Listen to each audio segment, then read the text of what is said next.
बिस्मिल्लाहिर्रहमानिर्रहीम। आज का जो हमारा टॉपिक है ये है treatment of accommodation bill of exchange का। और इसमें अगर आप देखें तो पार्ट 2 है और ये है बोथ पार्टीज बेनिफिट, यानी इसमें दोनों पार्टीज का बेनिफिट है। इसको हम कहते हैं कि ये म्यूचुअल अकोमोडेशन ही है। वो जो बोथ पार्टी बेनिफिट होता है उसे कहते हैं म्यूचुअल अकोमोडेशन, लेकिन ये पार्शियल म्यूचुअल अकोमोडेशन है। पार्शियल हम इसलिए कहते हैं कि एक ही बिल है जिसको वो शेयर कर लें, ये शेयर्ड अकोमोडेशन है। शेयर्ड अकोमोडेशन का मतलब यह है कि जो एक ही बिल होगा, एक ड्रॉ कर लेगा, दूसरा एक्सेप्ट करके उसको रिटर्न कर लेगा, उसको एक ही जाके डिस्काउंट कराएगा, जो पैसे आएंगे उसको वो कुछ एग्रीड रेशियो में डिवाइड कर लेंगे, जिसको जितनी जितनी जरूरत होगी। चाहे वो 50-50% कर ले, चाहे वो 60-40 कर ले, चाहे वो 70-30 कर ले, जितनी किसी को जरूरत है उतना वो उसको शेयर कर लेंगे। तो जब वो शेयर कर लेंगे तो आधे पैसे तो उसको चलेगा एक्सेप्टर को, क्योंकि अल्टीमेटली पेमेंट किसने करनी है। इस केस में अकोमोडेशन में अल्टीमेटली पेमेंट कौन करता है? बिल के ड्यू डेट होने पर ड्रॉयर करता है। ट्रेड में ड्यू डेट आए तो एक्सेप्टर पेमेंट करता है, और अकोमोडेशन में ड्यू डेट आए तो ड्रॉयर को पेमेंट करनी होती है, लेकिन डायरेक्टली उसको नहीं करनी बैंक को, उसको करनी है एक्सेप्टर को। सो दैट कि बैंक तो ये जानता है कि एक्सेप्टर ने एक्सेप्ट किया तो एक्सेप्टर से पेमेंट करनी है, तो एक्सेप्टर को वो पेमेंट करेगा वापस, क्योंकि लोन रिटर्न कर रहा है इनफैक्ट। और ये जब इसके पास पैसे आएंगे तो ये जाके बैंक को पे कर देगा। अब चूंकि अगर हाफ वगैरह उसने दे दिए, शुरू में दे दिए, तो आधे पैसे अब उसको बाद में ड्रॉयर को एक्सेप्टर को देने, आधे पैसे उसके पास पहले हैं जो उसने खुद देने हैं, और आधे अब बाद में रिसीव करेगा, तो पूरी रकम देकर वो बैंक को पेमेंट कर देगा। ये है इसका तरीकाकार। इसे हम क्या कहते हैं? बोथ पार्टी बेनिफिट, या हम इसको कह देते हैं म्यूचुअल अकोमोडेशन लेकिन पार्शियल, या हम इसको शेयर्ड म्यूचुअल अकोमोडेशन कह देते हैं। आइए शुरू करते हैं। वो कहता है X drew a bill for ₹6,000 at 3 months for mutual accommodation of Y. ठीक है ना, म्यूचुअल अकोमोडेशन आ गया ना, लेकिन ये म्यूचुअल अकोमोडेशन पार्शियल है। वो कैसे है? क्योंकि आगे बात पता चल जाएगी। X discounted the bill eight 6% and remitted half. Remitted half से पता चल गया कि ये म्यूचुअल अकोमोडेशन तो है लेकिन पार्शियल म्यूचुअल अकोमोडेशन है, या हम इसको शेयर्ड म्यूचुअल अकोमोडेशन कहते हैं। Of the proceeds to Y. Proceeds मतलब जो रकम आई उसके पास आई है उसका आधा उसने वाई के साथ शेयर कर लिया। आधे पैसे तो उसने दे दिए एक तरह के, आधे अब उसने ड्यू डेट पर देने हैं वाई को, एक्स ने, और फिर वाई जो है वही जाके बैंक को पेमेंट कर देगा।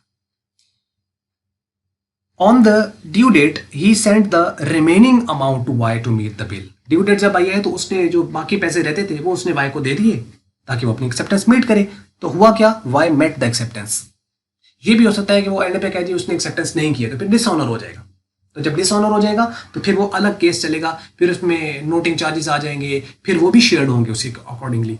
वो एक कॉम्प्लेक्स केस है जो कि हम हायर क्लासेस में, जो खासतौर पर हम बीकॉम की इंशाल्लाह जब लेक्चर्स वगैरह स्टार्ट करते हैं तो उसके अंदर हम ये करेंगे। यहाँ मैंने पहले भी वीडियो में बताया कि म्यूचुअल अकोमोडेशन को आईकॉम पार्ट 1 के जो बच्चे हैं वो उसको स्किप कर सकते हैं, लेकिन इट्स बेटर कि आपको थोड़ा आइडिया हो जाए, क्योंकि आगे अगर चलना है अगली क्लासेस में तो उसके अंदर तो ये आना ही है। ये है कि थोड़ा बहुत आइडिया हो जाएगा। एनी हाउ वो एक्सेप्टेंस अपनी उसने मेट कर दी है। Pass general entries in the books of X and Y, उसकी अपनी एंट्रीज पास करनी है। अब देखें जी, एक्स ने जो है चूंकि बिल ड्रॉ किया है तो ये बिल रिसीवेबल करेगा, लेकिन अब इस पर लायबिलिटी बन गई वाई की। तो क्या करेगा? Bill receivable account to Y account. पिछला लेक्चर आपने देखा होगा, उसमें मैंने डिटेल में बताया कि यहाँ वाई क्रेडिट क्यों हो रहा है, लायबिलिटी है या एसेट कम हो रहा है। तो आपको पता होगा पिछले, अगर आपने पार्ट 1 देखा है वन पार्टी बेनिफिट वाला, तो उसमें ये डिटेल में आपको बता दिया था। Anyhow bill receivable account to Y account, ये जो है वो एंट्री पास कर देगा। बाद में अब इसके पास ये बिल आया, अब इसको ये डिस्काउंट कराएगा। जब ये डिस्काउंट कराएगा तो ये बिल इसके पास से चला जाएगा, बैंक बैलेंस आएगा और डिस्काउंट आएगा ये ₹90। अब ये कैसे आया है? ये 6% पे डिस्काउंट हुआ है, बिल डिस्काउंट हुआ है 6% पर एनम, और ये 3 months का था तो ये 3 महीने का है। अब इसको कैसे कैलकुलेट किया गया है, इसको भी हम जो है वो कैलकुलेट एक बार कर लेते हैं, सो दैट कि ये कन्फ्यूजन भी ना रहे। तो आइए इसको हम देखते हैं कि किस तरीके से इसको कैलकुलेट किया गया। अच्छा ये देखें जी, आपको ये नजर आ रहा होगा, यहाँ पे रकम है 6000। अब 6% है तो 0.06 से हम मल्टीप्लाई कर देंगे, 6% आ जाएगा ये, लेकिन ये 6% आया साल का। हमने इसको 12 पे डिवाइड कर देना, ये आ गया 1 महीने का। हमें 3 मंथ का चाहिए तो हम इसको 3 से मल्टीप्लाई करेंगे, ₹90। तो ये ₹90 आ गए। अब इसको 6000 में से निकाल दे तो पीछे ₹5910 ये आ जाएंगे। तो बैंक में पैसे आए 5910, डिस्काउंट इसका एक्सपेंस है वो डेबिट हो जाएगा। वो अलग बात है कि बाद में डिस्काउंट कम हो जाता है उसका, यानी इसमें से आधे वो ले रहा है तो आधा वो डिस्काउंट भी शेयर करेगा और आधी ये रकम भी शेयर करेगा। तो ये आ गया। अब इसने आधे पैसे रिमिट कर दिए हैं वाई को, तो वाई जो है वो क्या होगा, आधे जो कि सेंड कर दिया तो 6000 का हाफ उसकी लाइबिलिटी कम होगी तो 3000 डेबिट हो जाएगा। जबकि इस रकम को अगर हम हाफ करें, इसको आप 2 पे डिवाइड करें तो ये बनेगा 2955, ये आ जाएगा। और 90 को 2 पे डिवाइड करें तो 45 रुपए। तो मतलब डिस्काउंट क्रेडिट हो जाएगा, कैश इसके पास से चला गया और वाई जो है वो डेबिट हो गया, मतलब आधी लाइबिलिटी इसने पे कर दी है।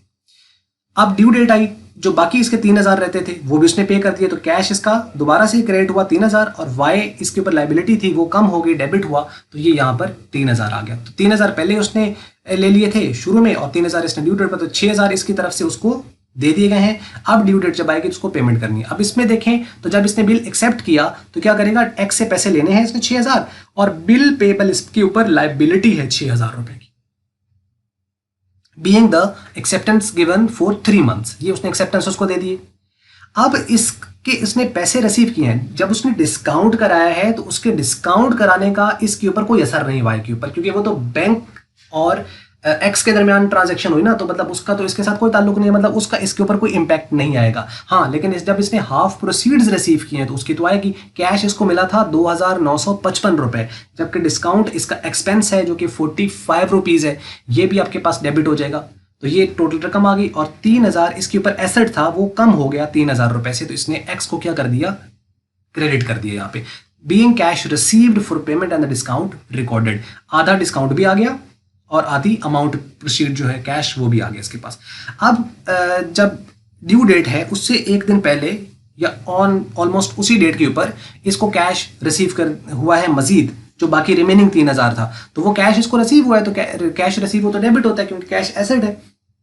ये 3000 आ गया और ये इसका एसेट कम हो गया दोबारा से 3000 रुपए से। तो जब ये एसेट इसका कम हुआ 3000 रुपए से, तो आपके पास क्या है, being remaining half amount receive to pay to the bank, यानी बैंक को जो पेमेंट करनी थी उसके बाकी रिमेनिंग भी 3000 इसको मिल गए। तो 3000 इसके पास पहले आ चुका है जो उसने शुरू में ले लिया था, और 3000 अब आ गया, तो 6000 का ही तो इसने बिल एक्सेप्ट किया था और 6000 ही तो इसने एक्स से लेने थे, वही इसको एक्स से मिल भी गए हैं। अब एक्स का तो खाता खत्म हो गया, लेकिन अब इसके ऊपर ये वाली लाइबिलिटी है। अब इस लाइबिलिटी को खत्म करने के लिए वो क्या करेगा, बैंक को पेमेंट करेगा। जब बैंक को पेमेंट कर देगा तो ये बिल की लाइबिलिटी इसके ऊपर से खत्म हो जाएगी।